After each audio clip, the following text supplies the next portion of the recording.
Yo, bro, what's good? In today's video, I got a ton of tips for all of y'all before you make your build in NBA 2K19. I have a history of making really trash builds to start off the year, and with all these garbage builds to start the year, we talking from all the way back to 2K15. My 2K15 build was trash, alright? But from NBA 2K15 all the way to NBA 2K18, I have learned my lesson.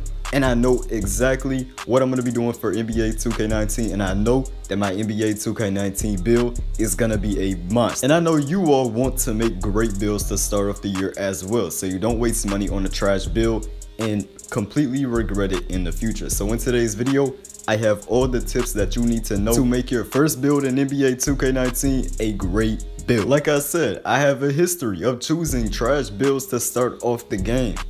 But I have learned from all of these mistakes, and I now know how to make the perfect build to start off the game. All of these things I have learned from experience, so that way you know it's facts. But anyway, let's go ahead and get into the first tip, alright? So first of all, you need to consider what other builds you are going to be running with. Like, talk to your friends, see what builds that they are making. Basically, the people that you're going to be running on Park or Pro-Am or whatever you're going to be running, whatever builds that they make, you need to base your build off of what they make. For example, let's go ahead and say this, alright? Your friend who you're going to be running threes with on the park decides to make a center. That automatically eliminates that you do not need to make a center because he is making a center. So that role on your team is already filled. And let's say your other friend who you're also going to be running threes with decides to go with a point guard build, and he chooses the primary passing and ball handling, secondary driving and finishing. Or actually no, switch those around. So automatically you need to be thinking, okay, I need to make some type of build that is going to be able to run the two positions. So that goes as a sharpshooter, because you already have a primary ball handler for your team. There's really no need for two of them. I mean, it could work if the other team does have a lockdown defender. That way you can just give the ball to whoever the lockdown defender is not guarding. But I recommend, if you are in this situation, like I said, your friend makes a driving and finishing point guard and your other friend makes a center, you need to make something that can run the two. You don't need to make it a ball handling build, because obviously your friend running the one is already going to be that ball handler. So you probably need to go with something like a pure sharpshooter, small forward, or a shooting guard, you know, or a build that I highly recommend, the sharpshooter primary, lockdown defender secondary, because that build is going to be a monster to run the two position in NBA 2K19, and I already know it. So this right here is your lineup. Alright, so let's say your center is the pure post scorer. Your guard is a driving and finishing primary, secondary passing and ball handling. You decide to go with the sharpshooter primary, defending secondary. This lineup could work. The center might interfere because he can't spread the floor, and he could clog the paint for that one-dimensional slasher build that you do have. But the one and the two position are perfect. Alright, so not only on offense, if they help on defense, bruh, if the other team helps on defense, that guard can kick out to the corner, you're wide open. Those builds can play together really well. Kick it out to the corner, he's wide open, he can shoot the three because he's a shooting build. The thing is, you need archetypes that can play together on the court at the same time. Three slashers are not going to work because they all have to get to the paint. They can't shoot anything. So three slashers is obviously not going to work. Three centers also not going to work. You need a guard to play make for you. Now here's an example of the lineup that I'm going to be running day one, and this is a really good lineup for you to try out. Alright, so at the one position you have your playmaker. That is a playmaking primary, secondary shot creator, or a secondary sharpshooter, whatever your guard wants to go with. Then at the two position, you are going to be running a sharpshooter or a sharpshooter lockdown. Not only if the guard of your team is struggling to play defense, you can switch him on to any build that you need to clamp that other guard down on the other team, right?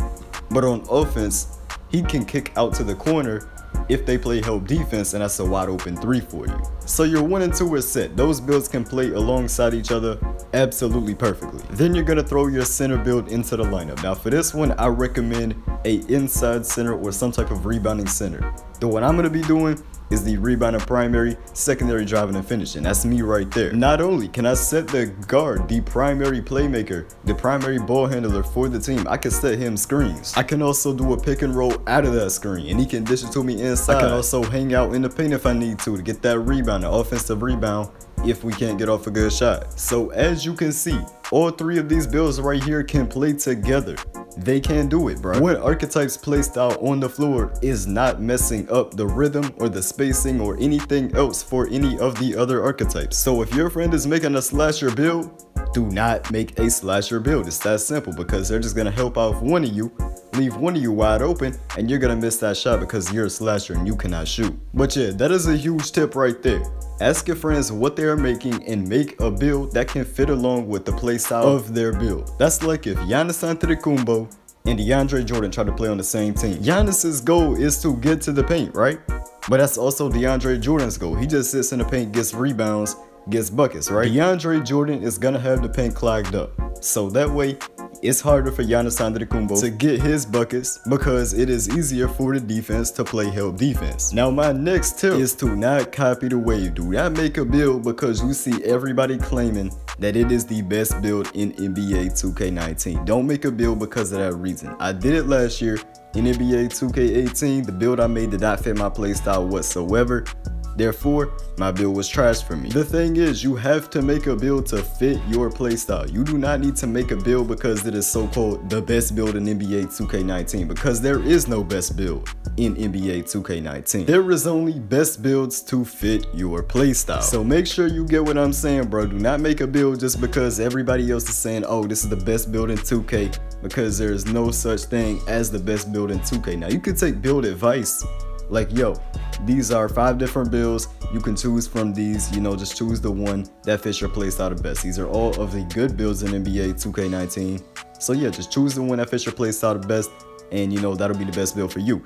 That makes more sense, all right? When making a build, you do not consider what the best build is. You consider what the best build is for you and your playstyle. So yeah, like I'm saying, bro, do not get fooled by all these people saying, oh, the play shot is the best build in NBA 2K19. Oh, the play sharp is the best build in NBA 2K19. That may be the best build for your playstyle, but that don't mean it's the best build in the game, because the best build for you is the one that fits your playstyle. There is no best build in the game. Now right here, bro, is my very final tip. So this year, 2K improved the balancing for the archetypes and all that stuff like that. So for example, a shooting guard may be more desirable for a certain build than a point guard this year. For example, that shooting guard can have the exact same attributes, but that shooting guard will have also better badges. So my tip to you is, once you figure out what archetype that you do want to go with, what archetype fits your playstyle the best in NBA 2K19, what you want to do is go ahead and go on NBA2KLab.com and compare the archetype, the exact same archetype,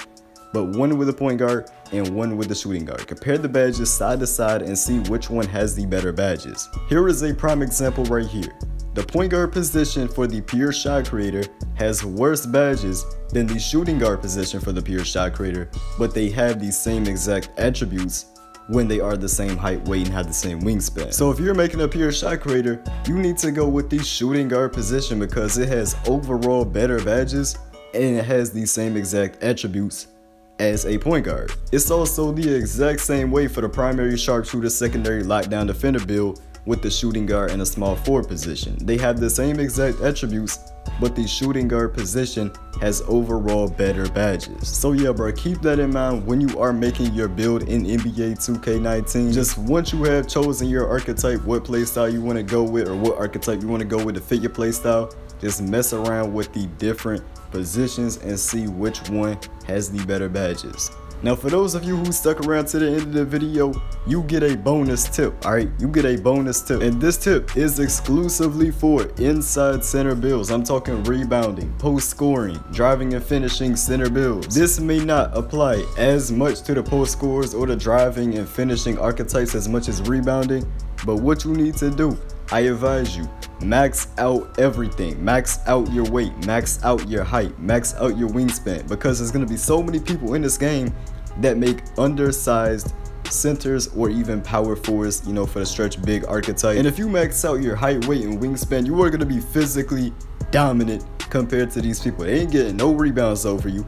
They can't hold you in the post because you is too heavy, and you're like 3 inches taller than most of these smaller centers. So I'm just saying right now, max out all of your physical attributes, everything, height, weight, and wingspan. You're gonna be physically dominant compared to these smaller players. But anyway, that is all the tips that I have for y'all, bruh, when you are making your build in NBA 2K19. Like I've been saying, I know this from experience, and I know that this year I am not messing up my build because of what I've learned from my mistakes in the past. All right, 2K15 my player was trash, 2K16 my point guard was trash, but my center was actually pretty good.